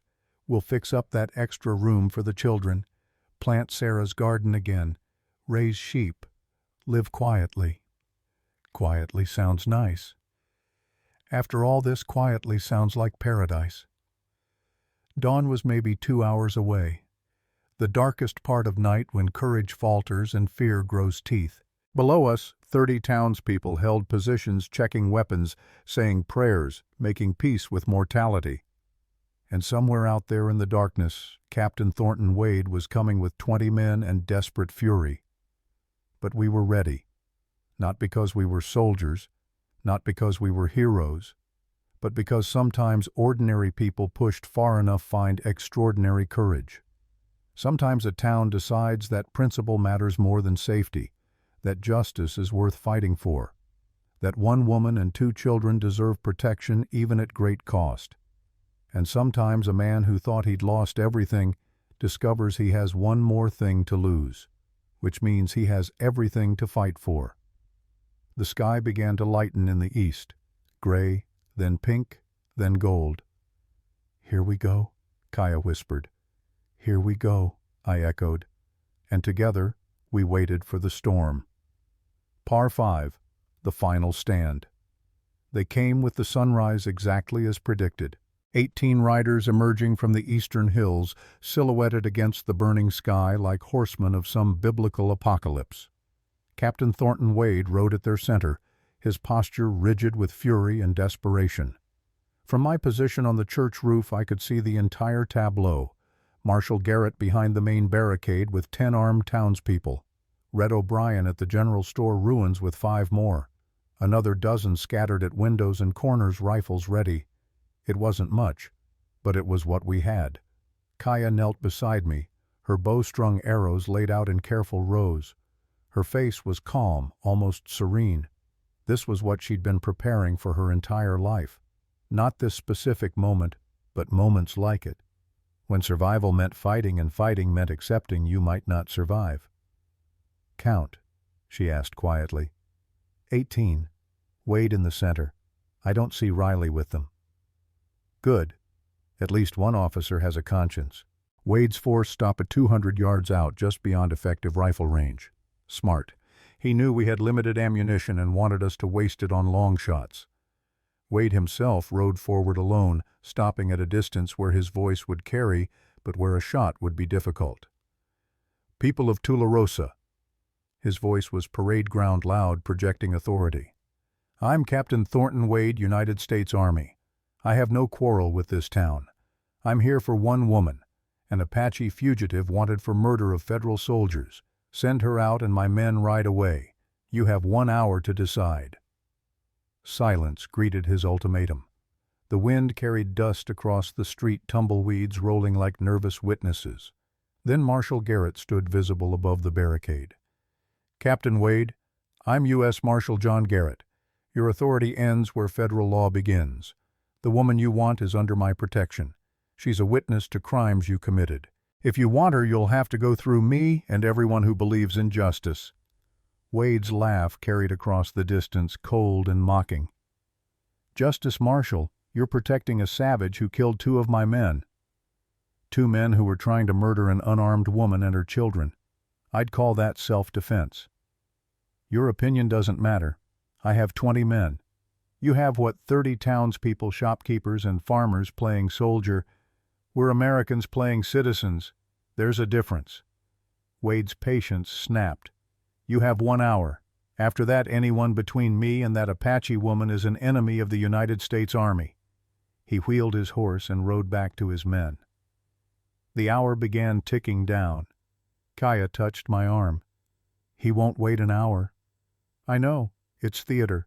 He's hoping someone in town loses their nerve." "Will they—" I looked down at the townspeople holding positions. Clara at a window loading an old rifle with shaking hands. Frank Hollister, the man who'd argued against helping us, now crouched behind a water trough with a shotgun. Margaret, the schoolteacher, positioning herself to protect the church doors where children huddled below. "No," I said. "They've made their choice. Now they'll stand by it." 20 minutes passed. Wade's men dismounted, taking positions behind rocks and depression in the land. They were organizing for assault, not waiting for surrender. "Here it comes," Kaya whispered. The first shots rang out, not from Wade's men but from the scarred mercenary who'd led previous attacks. He and 3 others charged the barricades on horseback, firing wildly, trying to draw return fire and gauge our strength. Garrett's discipline held. "Wait," he shouted to his defenders. "Let them come closer." The riders closed to 100 yards, 75, 50. "Fire." The volley was ragged but effective. 2 horses went down. 1 rider tumbled screaming. The others veered off, retreating in disorder. "First blood to us," I said. "First blood only matters if there's a last blood," Kaya replied. She was right. Wade immediately launched a second assault, this time more organized. 6 men advancing on foot from the east, using cover, moving in practiced formation. These weren't hired thugs. These were soldiers. I fired, missed, adjusted, fired again. 1 man stumbled, hit in the leg. Kaya's arrow took another in the shoulder, but they kept coming, their return fire forcing townspeople to duck behind cover. The attackers reached the barricade. Hand-to-hand fighting erupted. I saw Red O'Brien swing a shovel like a club, taking down 1 man. Saw Frank Hollister wrestle with another. The discipline of Wade's assault began to fragment into chaos. Then Wade played his trump card. 7 more riders came from the west, flanking around to hit the town from an unexpected direction. They rode hard for the church, for the weakest point in our defenses. "They're going for the children," Kaya said, horror in her voice. She was already moving, scrambling down from the roof with desperate speed. I followed, nearly falling in my haste. We hit the ground running. The riders were closing on the church, maybe 10 seconds ahead of us. Margaret stood at the doors, her rifle raised, but she was 1 woman against 7 men. Kaya's first arrow took the lead rider in the chest. He fell, his horse careening into another. I fired 3 times, fast shots with more hope than aim. 1 man went down, maybe 2. The remaining riders reached the church. Margaret fired once, then they were on her. She swung her rifle like a club, catching 1 man across the face, but another grabbed her, throwing her aside. "No!" Kaya's scream was primal. She reached the church steps and launched herself at the nearest attacker. Her knife flashed in morning sunlight. The man screamed and fell back, blood streaming from his arm. I tackled another, both of us crashing into the church wall. He was younger, stronger, but I fought with the desperate fury of a man protecting children. My fist connected with his jaw once, twice, 3 times. He went limp. 4 riders remained. They'd dismounted now, realizing horses were a liability in close combat. One of them was the scarred mercenary from before. He recognized Kaya and smiled with ugly anticipation. "There you are," he said. "Wade's paying $500 for you dead. I aim to collect." He drew a knife and advanced. Kaya circled her own blade ready. They were maybe 6 feet apart, studying each other like wolves. "You killed my sister," Kaya said quietly. "I killed a lot of Apache. You'll have to be more specific." "Red Canyon, October 24th. She was 15. The mercenary shrugged. "Business, nothing personal." "Everything is personal." They came together in a blur of motion. Steel rang on steel. The mercenary was skilled, but Kaya fought with the intensity of someone settling accounts.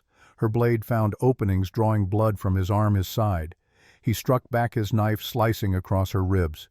She didn't even flinch. I wanted to help, but the other 3 men engaged me simultaneously. I fired my pistol, point-blank, dropping one, swung the empty gun at another, connecting with his temple. The 3rd man tackled me, and we rolled across the ground, grappling for advantage. Behind me I heard Margaret scream, not in fear, in fury. She'd recovered her rifle and fired the shot, taking down the man fighting me. Then she advanced on the last standing attacker, working the rifle bolt with shaking hands. "Get away from my church," she said through gritted teeth. The man raised his hands and ran. I turned back to Kaya and the scarred mercenary. They were both bleeding now, both breathing hard. But Kaya's eyes held something the mercenaries didn't. Purpose beyond survival. Justice beyond revenge. "For my sister," she said. "For all of them." Her blade found his throat. He fell gasping, dying. Kaya stood over him, chest heaving, blood on her hands and face. Then she turned and ran for the church doors. "Neol Sani." "We're here, Mother." Neol's voice came from below, strong despite fear. "Stay there. Don't come up." The main battle still raged at the barricades. We ran back, arriving to find Wade's forces regrouping for another assault. But something had changed. The townspeople had tasted success. They'd held against trained soldiers and won. Fear was transforming into determination. Wade himself rode forward again, his face twisted with rage. "Enough!" he roared. "I'll handle this myself." He dismounted and started walking toward the barricade, his hand on his pistol. Garrett stood to meet him. "Captain Wade, stand down. You're under arrest for murder, arms trafficking, and treason." Wade laughed. "You can't arrest me, Marshal. I'm an officer in the United States Army." "You were. Now you're just a criminal." "We'll see about that." Wade's hand moved to his gun. But before he could draw, another voice rang out. "Captain Wade." Everyone turned. Lieutenant Riley stood at the edge of town, his wounded arm in a sling, but his good hand holding a pistol. "Riley," Wade said flatly, "I thought I killed you." "You tried. You failed. Like you've failed at everything else. You're a traitor." "No, sir. I'm a soldier. You're the traitor." Riley raised his voice, speaking to Wade's remaining men. "I'm Lieutenant Marcus Riley, 3rd Cavalry. Captain Wade shot me yesterday for refusing to kill civilians. Before that, he ordered me to falsify reports about weapons seizures. Before that, he ordered me to participate in unauthorized raids on peaceful Apache camps. Everything he's done is illegal. Everything he's ordered us to do is criminal. Any man who continues to follow him is complicit in treason." The effect was immediate. Wade's men, already shaken by casualties and fierce resistance, began to waver. Guns lowered, eyes shifted uncertainly. "Don't listen to him," Wade shouted. "He's been corrupted by Apache lies." "I've been awakened by truth," Riley corrected. "And so should you. We're soldiers, not murderers. We protect people, not slaughter them for profit." 3 of Wade's men threw down their weapons and walked away. Then 4 more. Then another 2. Wade stood alone with 5 loyalists, his authority crumbling like sand. "You're all cowards," he screamed. "Traitors." "The only traitor here is you," Riley said. Then Kaya stepped forward. She walked past the barricade, past Garrett, until she stood in the open street facing Wade. Blood still stained her dress. Her knife still hung from her belt. But her bearing was that of someone who'd already won. "My name is Kaya," she said, her voice carrying in the sudden silence. "Mescalero Apache, daughter of Red Sky Walker, wife of a Higa who you murdered, mother of 2 children you tried to kill." Wade stared at her with naked hatred. "October 24th, 1878. You came to Red Canyon," Kaya continued. "You murdered 23 people, not soldiers, not warriors, women, children, elders. You murdered them because they refused to buy your stolen guns. You murdered them because they were witnesses to your crimes." "Apache lies," Wade spat. Kaya pulled out the journal, holding it high. "Your journal, your handwriting, 3 years of weapons sales, names, dates, prices. Everything you've done is documented here, by you." She walked forward slowly, each step deliberate, until she stood 10 feet from Wade. "You thought killing us all would erase your crimes, but you missed one, and that one was enough." The townspeople emerged from their positions, forming a semicircle behind Kaya, not to attack, to witness, to stand together as a community, saying this far and no farther. Clara, Red, Margaret, Frank, 30 people who'd chosen courage over comfort. "Captain Thornton Wade," Marshal Garrett said formally, moving to stand beside Kaya. "I'm placing you under arrest for murder, arms trafficking, and treason against the United States. You'll be transported to Fort Union to face federal charges." Wade's hand moved to his gun, but before he could draw, Kaya's voice stopped him cold. "Go ahead. Draw. Give me a reason." Her hand rested on her knife. The sun caught her eyes, making them burn with barely contained fury. Wade saw death looking back at him and knew he'd lost. His hand dropped. His shoulders sagged. The transformation from powerful officer to broken criminal happened in seconds. "Cuff him," Garrett ordered. 2 townspeople moved forward with rope binding Wade's hands. The remaining 5 loyalists dropped their weapons and surrendered without fight. It was over. The battle, the chase, the desperate days of running. All of it culminated in this moment. Justice delayed but not denied. Truth costly but victorious. Kaya turned and walked back toward the church, toward her children, toward the future she'd fought so hard to secure. I met her halfway. She collapsed against me, not from weakness, but from the sudden release of weeks of tension. I held her, feeling her shake with silent tears, with relief, with the complex emotions of someone who'd survived what should have killed them. "It's over," I said quietly. "Is it really over? The fighting is. The healing starts now." She pulled back to look at me, her face streaked with tears and blood and dirt. "Take us home, Ezra. Take us to your mountain, to that cabin with the extra room and the view of the valley. Take us home." "Our home," I corrected. "Not just mine anymore. Ours." "Ours," she repeated and smiled. Neol and Sani emerged from the church, running to their mother. She gathered them close, the 3 of them forming a unit that I was impossibly wonderfully now part of. "Father," Neol said, looking up at me, "can we really go to the cabin now?" "Yes, as soon as your mother's ready to ride." "I'm ready now," Kaya said firmly. But Garrett approached with Riley, both wearing expressions of official duty. "Not quite yet," Garrett said apologetically. "We need official statements, documentation. Riley's testimony needs to be recorded, and Wade needs to be transported to Fort Union under guard." He paused. 3 days, maybe 4. Then you're free to go." "We'll wait," I said. "We've come this far. We can wait a little longer." Those 3 days passed in a blur of testimony and paperwork, of townspeople rebuilding, of wounds healing. Riley's statement was thorough and damning. Combined with Wade's journal and Kaya's eyewitness account, the case was ironclad. On the 4th day, as we prepared to finally leave for the cabin, the entire town gathered to see us off. Red, already planning to rebuild his store, pressed a package into my hands. Supplies, and a little gift for the children. Clara hugged Kaya, a gesture of respect between women who'd become unlikely allies. You showed us courage means standing for something even when it's hard. Thank you for that. Margaret knelt before Neol and Sani. You children are welcome in my school any time. I mean that. Any Apache child is welcome. Things are changing here. Because of your mother. And they were changing.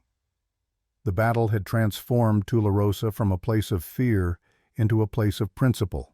Not overnight, not completely, but enough to matter. As we rode out, heading toward the mountains and home, I looked back once, saw the town that had stood together, saw the people who'd chosen right over easy. Then I looked forward at Kaya riding beside me, her children safe and happy, and saw something better than a town. I saw a family. And after 3 years in the winter of grief, I finally saw spring coming again. Part 6. Denouement and Hope. The cabin appeared through the pines like something from a half-forgotten dream. I'd ridden this trail 1,000 times in 3 years, always alone, always returning to emptiness. Now I rode with 3 others, and the cabin that had been a prison was about to become a home. Kaya reined in her horse beside mine, studying the rough-hewn structure nestled against the mountainside. Smoke still rose from the chimney where I'd banked the fire weeks ago, a ghost of my former isolation. The sheep meadow stretched beyond, white shapes dotting the grass like scattered clouds. The spring where Sarah had planted her garden caught afternoon light, the water dancing over stones. It's beautiful, Kaya said softly. It's rough, needs work. The garden's overgrown. The extra room is full of dust and memories. Memories can be cleaned, dust can be swept, rough can become smooth. She looked at me with those dark eyes that had seen too much violence and still found room for hope. This is more than I dreamed we'd have. Neol spoke up from behind us. There's sheep. Can I help with them, Father? We'll all help. That's what families do. We dismounted. Sani ran ahead, the cloth doll from Red's store clutched in one hand. She stopped at the doorway, suddenly shy, and looked back at her mother for permission. Go ahead, little one. This is your home now. The girl disappeared inside with a squeal of delight. Neol followed more cautiously, his 7-year-old responsibility, making him check corners and assess the space with a warrior's instinct. He'd seen too much to trust easily, even in places that looked safe. Kaya and I stood in the doorway together, watching the children explore. The cabin was exactly as I'd left it. 2 plates on the table, one for me, one for ghosts. The bed where Sarah died. Benjamin's small chair in the corner. 3 years of frozen time preserved like insects in amber. You kept everything, Kaya observed. I couldn't let go. And now, I looked at the children, at Kaya, at the possibility of something beyond grief. Now maybe I can. We spent the rest of the day making the cabin livable for 4 instead of 1. I took down the ghost plate, washing both dishes clean of dust and sorrow. Kaya swept the floors with a broom made from bound grass, an Apache technique that Sarah would have admired. Together we opened the extra room, the one built for Benjamin that had stood empty for 3 years. Sunlight poured through the window, illuminating dust motes dancing in the air. The room was small but solid, a bed frame with no mattress, a shelf for toys that were long gone, a window overlooking the valley where a boy had once watched clouds and dreamed of being a shepherd like his father. This room has sadness in it, Kaya said quietly. Yes. But sadness is not a poison. It's a memory, and memories can share space with new life, she called to the children. Neol, Sani, come see your room. The children bounded in with the enthusiasm of those too young to feel the weight of what had been lost here. Sani immediately claimed the window, pressing her face against the glass. I can see forever, she exclaimed. That's the valley, I told her. In spring, wildflowers cover it. In summer, the sheep graze there. In fall, the aspens turn gold, and in winter, it's all white silence. Which is prettiest? All of them, Each season has its own beauty. Niall examined the room with his characteristic seriousness. "Father, will you teach me to be a shepherd?" "Yes, and your mother will teach you Apache ways. You'll know both worlds." "Is that okay to know both?" Kaya knelt beside her son. "It's more than okay. It's strength. Your father Ahiga gave you Apache blood and courage. Ezra is giving you a home and new skills. You honor both by learning from both." The boy nodded, satisfied with this wisdom. That night we ate together at the table. Not the fancy meal of celebration, but simple food made meaningful by company. Beans and cornbread, venison from my stores, water from the spring. And after the children went to bed in their new room, Kaya and I sat by the fire. "Tomorrow we start repairing," she said. "The garden needs clearing, the sheep pen needs mending, the cabin needs a woman's touch." "A woman's touch," she smiled. "Apache women make their homes efficient. You'll see. Within a week this place will work better than it has in 3 years." "I don't doubt it." Silence fell between us, comfortable and full. The fire crackled. Wind whispered against the cabin walls. Somewhere in the forest an owl called its lonely question to the night. "Ezra," Kaya said eventually, "there's something I need to do, before we can truly move forward." "What?" "Red Canyon, where my people died. I need to go back, to perform burial rites, to speak prayers for their spirits. Apache believe the dead can't rest until properly honored." I'd been expecting this. She'd mentioned it before during our flight from Wade. "When? Soon, maybe next week, when the children are settled.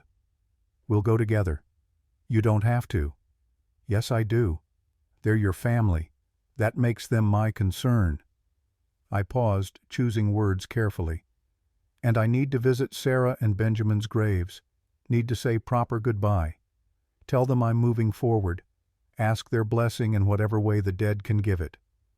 Kaya's hand found mine.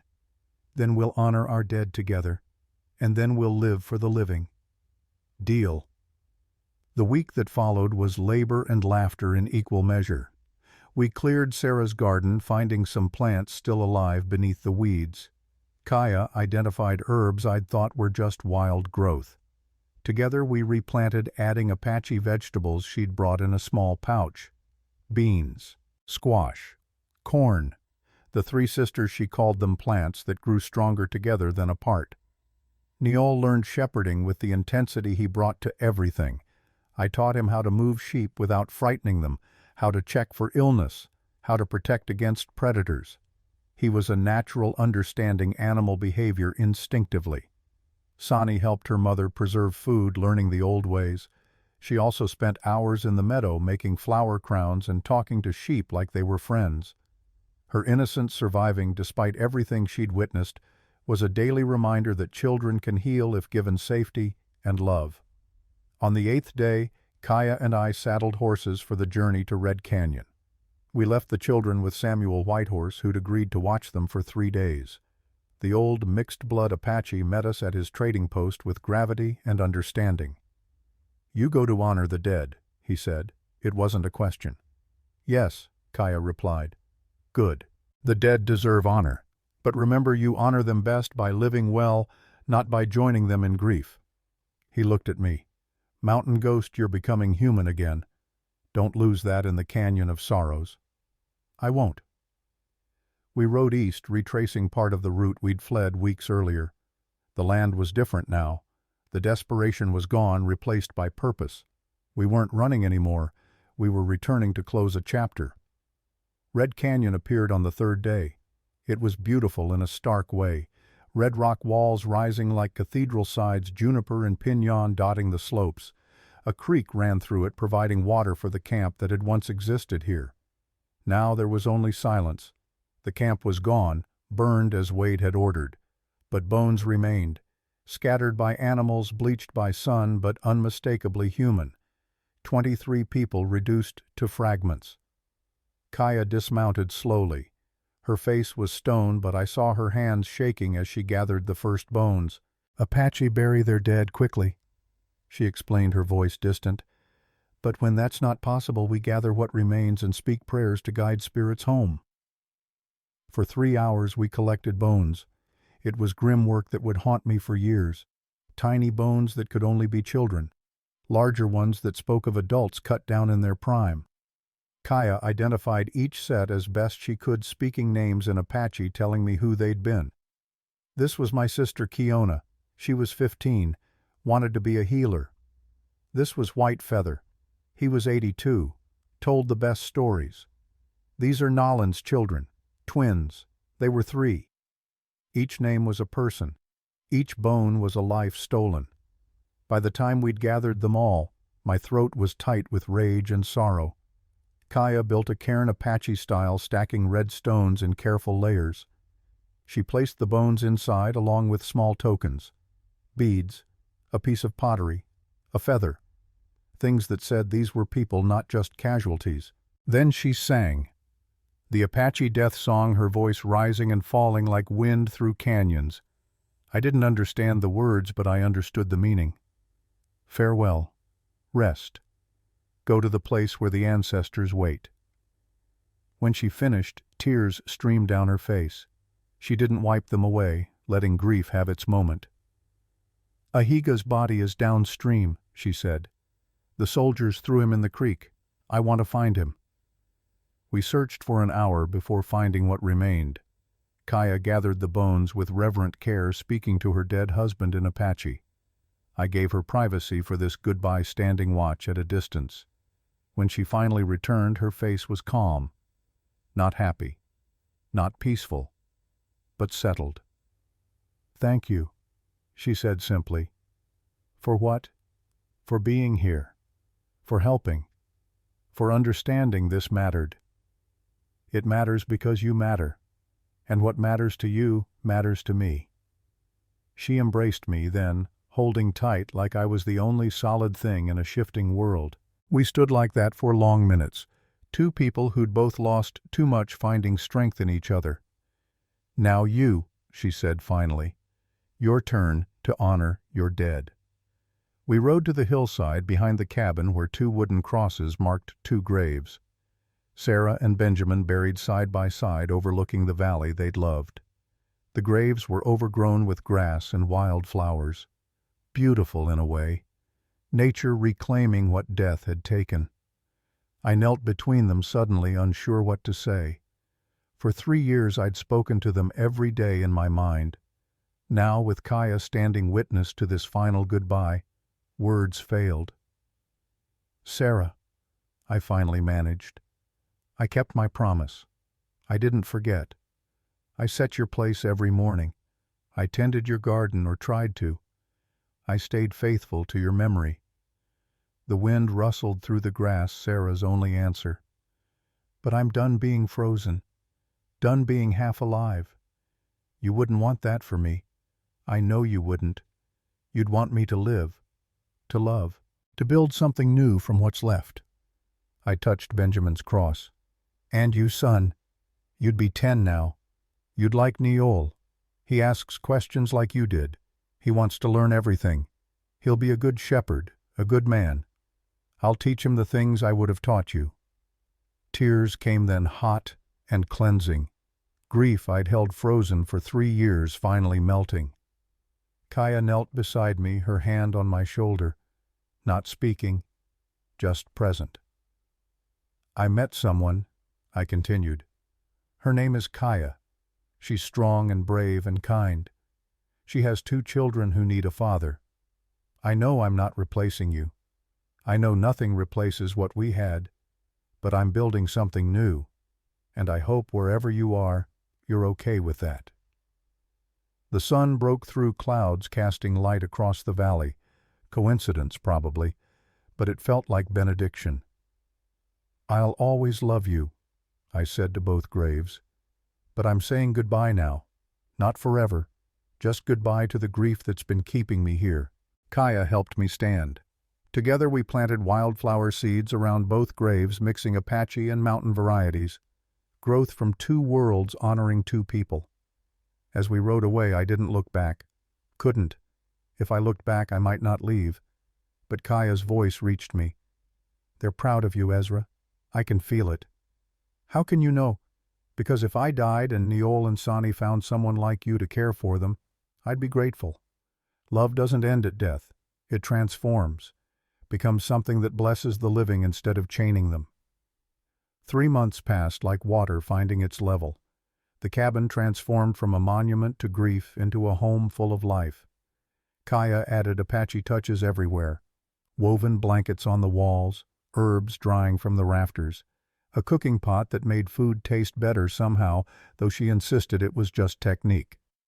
The children thrived like plants finally getting enough light. Neol became my shadow, learning everything about sheep and mountains and survival. Sani helped her mother and talked to animals and brought joy into every room she entered. And Kaya, she became the center around which everything else orbited.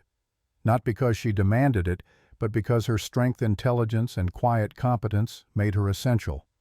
We didn't marry immediately. There was no rush. We were already living as a family. But eventually, on a crisp October afternoon in 1879, nearly a year after that first desperate November day, Samuel Whitehorse rode up to perform Apache wedding rites. The ceremony was simple and profound. We stood in the meadow, the children as witnesses, Samuel speaking prayers that honored both our pasts and our future. "You've both known loss," Samuel said. "Loss that could have destroyed you. Instead, you found each other, found strength in partnership, found healing in shared purpose." He tied our hands together with a woven cord. Apache marriage is a choice renewed daily, not a prison but a partnership. You agree to walk the same path, but you remain individuals. You agree to support, but not control, to love, but not possess. Do you accept this, Kaya? I do. Do you accept this, Ezra? I do. Then by Apache law and the laws of two hearts choosing each other, you're married. May your path be long and your children many. We'd already agreed that Samuel's ceremony was enough. Legal marriage could come later if needed. What mattered was the commitment, not the paper. That night, with the children asleep and the fire burning low, Kaya and I sat outside watching stars. "Are you happy?" she asked. I thought about it. Happiness was a strange concept after 3 years of numbness. But yes, the weight in my chest was lighter. The mornings didn't feel like punishment anymore. The future looked like something worth walking toward instead of something to endure. "Yes," I said, "I'm happy. Are you?" "More than I expected to be. After Ahiga died, I thought happiness was finished. I thought I'd just survive, raise my children, and wait for my own death." She leaned against me. "But you reminded me that life can surprise you, that endings can become beginnings. You reminded me of the same thing." We sat in comfortable silence, the kind that only exists between people who've been through fire together and emerged stronger. Winter came early that year, snow falling in heavy curtains that transformed the mountain into a white sanctuary. The four of us were snowed in for days at a time, but it felt like blessing, not burden. We told stories by the fire. I taught Nyol chess using pieces carved from pine. Kaya taught Sani traditional Apache beadwork. We existed in a bubble of warmth while the world outside froze. One evening, Neol asked me a question that had clearly been on his mind for days. "Father, do you miss your first family?" The question could have been painful.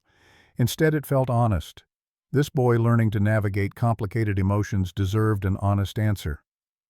"Every day," I told him. "But missing them doesn't mean I love you less. The heart doesn't have limits. It's not like a cup that fills up and can't hold more. It's more like a campfire. You can add more wood and it just burns brighter. So you can love us and still love them." "Exactly." "Good. Because I love you and I still love my father, Ahiga. I was worried that was wrong." Kaya, listening from across the room, smiled with tears in her eyes. "That's not wrong, little hawk," she said.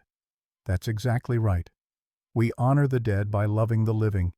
Your father, Ahiga, would be happy you found someone to teach you, to protect you, to love you." "What about you, Mother? Are you happy?" "Very happy.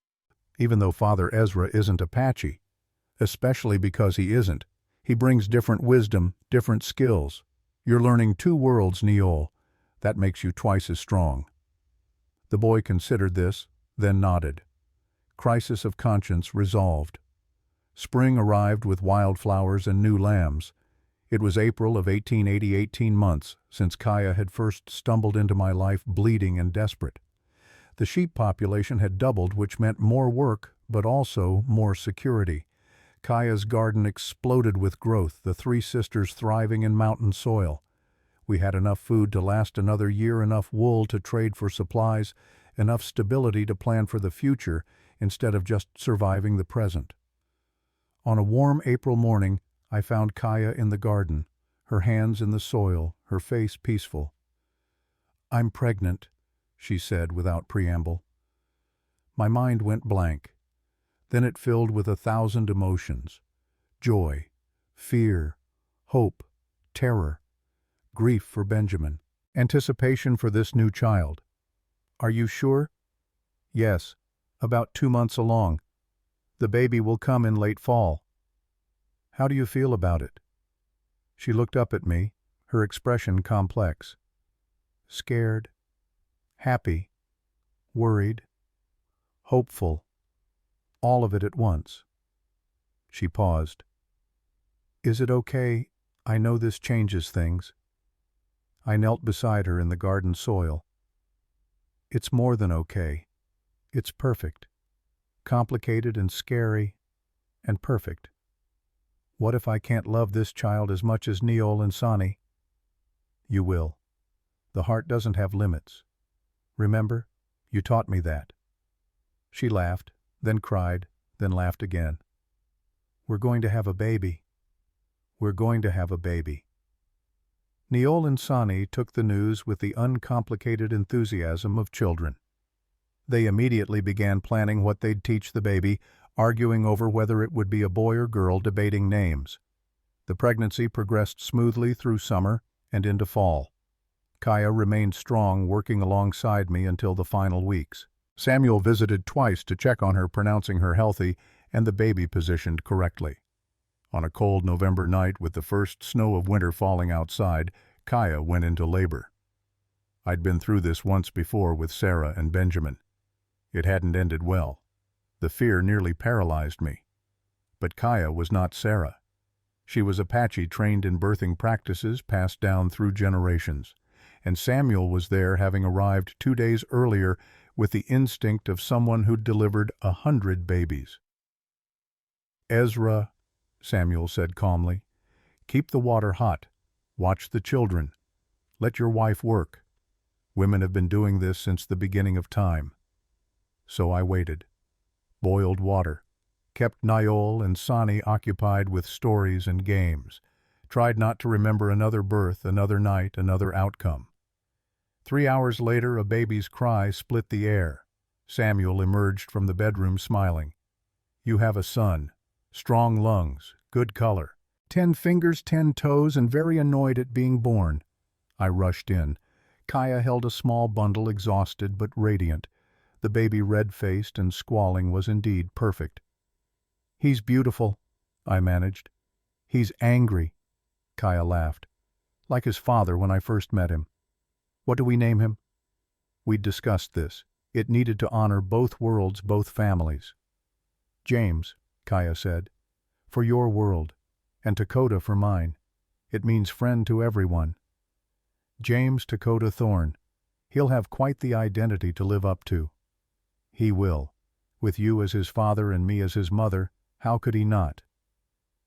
Neol and Sani crowded in, desperate to meet their new brother. They touched his tiny hands with reverence and wonder. "He's so small," Sani whispered. "You were 2 once," Kaya told her. "Will he be Apache or white?" Neol asked. "He'll be both, like you, like this family.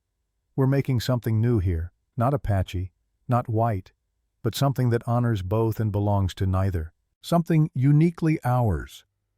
As I held my son for the first time, feeling his weight in my arms, I thought about the journey that had brought us here. A question asked in desperation. a choice made in grief, a family built from broken pieces. 3 years ago, I'd been a ghost, alive but not living, existing but not participating. I'd set plates for the dead and forgotten how to welcome the living. Then Kaya had arrived with 2 children and a challenge. "Do you want a companion, or another winter alone?" I'd answered without words. And in answering, I'd begun the long journey back to being human. Now, holding this new life surrounded by children who called me father, and a woman who'd transformed my prison into a home, I understood something fundamental. Grief doesn't end. It transforms. It becomes part of who you are, not something that defines you. Sarah and Benjamin would always be part of my story, but they were the beginning chapters, not the whole book. This moment, this family. This was the next chapter, and it was just beginning. Outside, snow fell heavy and clean, covering the mountain in white. Inside, a fire burned warm. Children laughed, a baby cried, a woman rested, and a man who'd thought his story was over discovered it was really just getting started. Winter came, but this time I wasn't alone, and I never would be again. The question that had changed everything echoed in my memory. Do you want a companion or another winter alone? I'd chosen companion. And in choosing, I'd chosen life. Not the life I'd planned, not the life I'd lost, but a life worth living nonetheless. A life full of laughter and labor, of children and sheep, of quiet evenings and busy mornings. A life that honored the past without being imprisoned by it. A life that looked forward with hope instead of backward with regret. As I looked around the cabin at my family sleeping peacefully, at the life we'd built from ashes and sorrow, I felt something I hadn't felt in 3 long years. Gratitude, not for the pain, but for what came after. For second chances and new beginnings. For the reminder that endings are only permanent if we let them be. For the woman who'd asked a question that shattered my frozen grief. For the children who'd given me a reason to thaw. For the mountain that had been my prison and become my sanctuary. And for the future uncertain and precious and ours. The snow fell. The fire burned. The night wrapped around us like a blanket. And in a cabin on a mountain in New Mexico territory, a family slept. Not perfect, not without scars, but together. And that was enough. It was more than enough. It was everything.